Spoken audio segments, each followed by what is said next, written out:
Hey everybody, Icy Cat here. Tomorrow the first patch of the new season drops, and while there isn't anything too groundbreaking with many of the bug fixes that are coming, but the one big thing that might impact you is how team killing is being restructured for bannable offenses. Will this contribute to an overall reduction of team killing, especially in casual? I'll explain all the details next.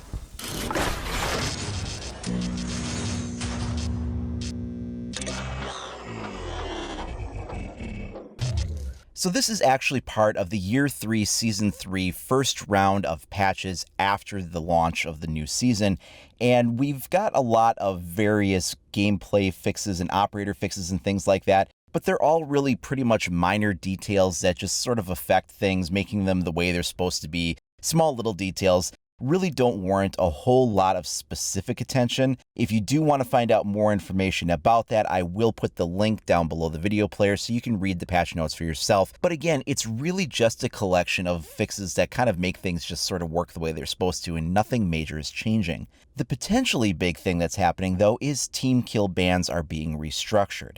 So here's what they have to say on this. The team killing penalty for a first offense will be adjusted from a kick to a 30-minute ban.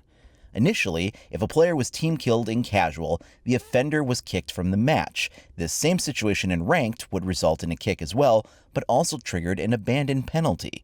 This was confusing because it seemed as if the team killing punishment was different between ranked versus casual. The new breakdown is as follows. The first offense banned from matchmaking for 30 minutes. Keep in mind, this is going to apply to both casual and ranked. First offense banned from matchmaking for 30 minutes. Second offense, banned from matchmaking for 1 hour. Third offense, banned from matchmaking for 2 hours. Fourth offense, banned from matchmaking for 24 hours. Fifth offense, banned from matchmaking for 7 days. So what they want to do is unify the way that the matchmaking bans are affecting both casual and ranked players here. Instead of getting a kick for one mode and then getting a kick plus abandon penalty in the other mode, they want to make it so it's the same across both. So the way it was before, if you did some team killing, you might get kicked from a casual match, but there was nothing stopping you from simply re-queuing immediately if you were in casual. Now if that same thing happens, you can't play. You've got to go do some terrorist hunt for like a half an hour or so before you're allowed back in. If that happened to you in ranked and you wanted to kind of get around that penalty, or you were kicked mid-match and you couldn't rejoin, you could have gone over to casual and at least hopped in that. Now you can no longer do that. You are banned from matchmaking, period, for either mode for 30 minutes. Hopefully this should help alleviate some of the team trolling and griefing that occurs on the casual side of the spectrum especially. There's a significantly lower amount of this kind of thing happening in ranked, and part of that might have been because they did actually get that abandoned penalty. Plus, ranked play, it just tends to be taken a little bit more seriously in general. This may help the casual flow be taken a little bit more seriously. And while it's definitely a step in the right direction, it doesn't solve all of the problems inherent to this issue. There needs to be more that is done with this, but we will need more down the road. A lot of people have been asking for a couple of years now for a vote to forgive system. You can sometimes very obviously tell that when someone team kills you, like they were trying to zero in on a camera and you strafed in front of them without knowing they were aiming for that and they headshotted you. I mean, it was obviously an accident. And you don't want to have somebody kind of banned in that kind of a situation where they didn't mean for something to occur. With the vote to forgive system, you kind of have that option for the player to maybe forgive the fact that it happened. And while some people might still say that they don't want to forgive you if you're playing with random people and they just want to be a jerk because they're salty about the fact that you even accidentally killed them, it would at least give some kind of an option to help out people that were going to be honest about the way that it happened. Or if you're playing with friends and you know that they didn't mean it because you know the people you're playing with and you're all on a mic together, something like that. Other people have mentioned concepts like having a damage reflection system. Essentially, whatever damage you do to somebody else is also reflected on you. And if you wind up actually killing that person because you've hit them enough, then you would die as well. And this does seem on the surface like maybe something that would be good. But if you think about it, there's a lot of drawbacks to it as well. I mean, what happens when it's a situation where you didn't intend that to be? You're maybe legitimately in a gunfight.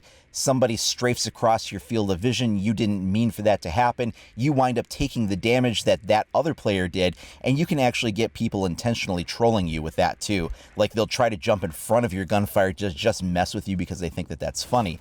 So while on the surface the damage reflection system sounds logical, there's actually a lot of ways that it can be both used against you and can be used for unintentional problems that really don't wind up making sense to penalize you for. Other people have suggested something like a reputation system. So if you have a lot of team kills, they will begin accumulating sort of a reputation for you, and then proposing something like having matchmaking winding up pairing you with other people with similar reputations so that you're kind of stuck with a bunch of other team killers if you are a chronic team killer yourself. Now, of course, a system like that, if it were to be something that would be done, would have to be something that would allow you to maybe earn your way out of that reputation after a certain amount of time had gone by, sort of getting out early on good behavior, so to speak, but could be another way of dealing with this problem.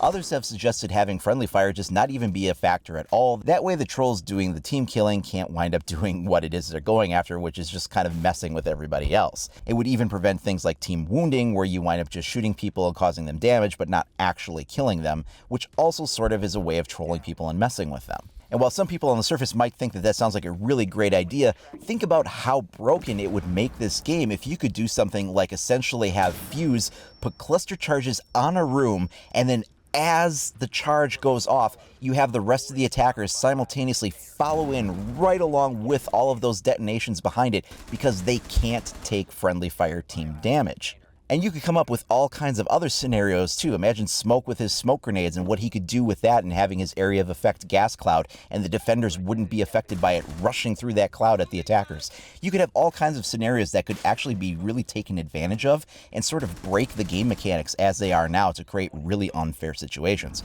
So removing friendly fire is really not a viable option for the kind of gameplay that Rainbow Six supports. Of course, other games have other systems in play, and there's a lot of different ways to go about it, but right now this is a preliminary step that's being taken in how to address this problem, and at least making it a little bit more difficult for this thing to be going on in casual, and if it does, the penalties will be more severe than they had been in the past. So do you guys think that this goes far enough to address the problem, or do you think that more steps need to be done in the future? And if so, what would you like to see them do as a mechanic to deal with these problems? Let me know down in the comments below, or share with me over at IcyCat25 on either Facebook or Twitter. If you haven't already, be sure to like and subscribe. Also, hit that notification icon so you're alerted as soon as I make new content available.